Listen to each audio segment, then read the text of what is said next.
पूर्णामध्ये सांगितलेलं आहे। मग बेलाच्या फांद्या तोडून आणायचं नाही, तुम्ही एक एक बेलाचं पान तोडून आणा आणि एक एक बेलाचं पान तोडून तुम्ही एकच बेलाचं पान व्हा। पण दररोजच्या पूजेमध्ये बेलपत्री पाहिजे।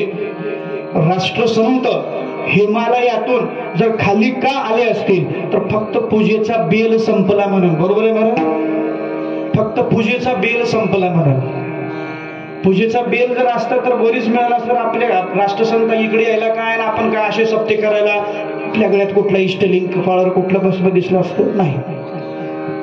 मग बेल पाहिजे, मग आमच्याकडे मिळत नाही, एकदाच आणून ठेवा महाराज। मग ते 3 दलाचं राहत नाही ना बेल व्हायचं, पण कसं 3 दलाचं जे पान आहे, आता मी आणलो आपण आणलो तर ते 3 दलाचं जे पान आहे त्या मधल्या पानाचं तोंड आपल्याकडे करायचं, मधल्या पानाचं तोंड आपल्याकडे करायचं आणि या 3 बोटांनी व्हायचं। माहिती नाही हे सगळं, या 3 बोटांनी व्हायचं आणि पुन्हा वाहिलेला बेल या 2 बोटांनी काढायचं, पण त्या मधल्या पानाचं तोंड आपल्याकडे असावं। आणि एक बेलाचं जर पान वाहिलं तर आमचे महाराज म्हणतात त्रिदलम त्रिगुणाकारम गणेत्रं च त्रियायुधं त्रिजन्म पापसंहारम एकबिल्वं शिवार्पणम।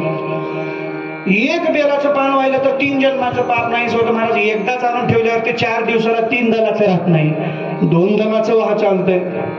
8 दिवसाला 2 दलाचं बी राहत नाही, 1 दलाचं वाह चालतंय।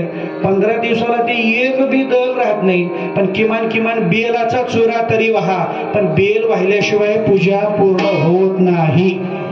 पण रोजच्या पूजेमध्ये बेल पाहिजे, ठीक आहे। मग आता दररोज बेल वाहणार, ठीक आहे म्हणले महाराज वाहतो। भावे करते शिवपूजा महाराज। मग ही शिवपूजा अनेकांनी केली। एकानं म्हटलं महाराज कुणी केली मला सांगा ना। अरे मी म्हटलं कुणी केली नाही मला त्याचं नाव सांग, कारण लिंग पूजन सर्वासी ब्रह्मा विष्णू त्या रुद्रासी। पण सर्वांनी पूजा केली आणि ज्यांनी पूजा केली त्यांच्या जीवनामध्ये सुखाची प्राप्ती झाली। कोण कोण? ब्रह्ममुराद सुधार्चित लिंग निर्मल भासित शोभितलिंग महाजन दुःख विनाशक लिंग नमामि सदाशिव।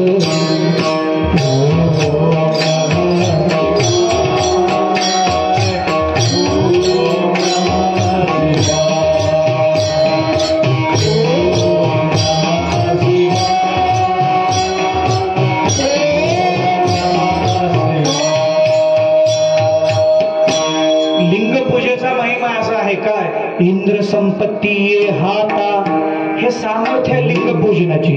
आपली संपत्ती किती हो? लय झालं तर 10-5 कोटीच्या मधली, त्याच्यापेक्षा थोडी चांगली असेल तर 5-50 कोटीच्या मधली। पण ज्या रावणाची प्रॉपर्टी किती होती? 7 कोटी कांचनाची घरं, म्हणजे कशाची? सोन्याची घरं होती। त्याच्या घराला आपल्या मातीच्या विटा नव्हत्या, सोन्याच्या विटा होत्या। तुमच्याकडे किती विटा आहेत सांगा बरं सोन्याच्या? एखादी तर आहे का आपल्या घरात सोन्याची वीट? नाही ना म्हणले महाराज। मग ती जी प्रॉपर्टी मिळाली ती भगवान शिवाच्या पूजेमुळं। आणि ज्यांनी पूजा केली, मग भगवान विष्णूने बी पूजा केली। 1 सहस्त्र कमळ वाहिले आणि 1 सहस्त्र कमळ वाहत असताना 1 कमळ कमी पडलं, कमळाचं फूल। आता करावं काय? पूजेत पूर्ण त्याचं फल काय मिळतं बघा। आणि 1 कमळ कमी पडलं, आता उठावं तर पूजेचा भंग होतो आणि नाही उठावं तर पूजा अपूर्ण राहते। मग काय केलं? हे डोळा काढला, आपला स्वतःचा डोळा, आणि भगवान शिवाला वाहिला। कारण डोळ्याला सुद्धा आपण काय म्हणतो? नेत्र कमल। आणि ते डोळा काढून वाहिलं कशासाठी? न्यून कमल मनोनी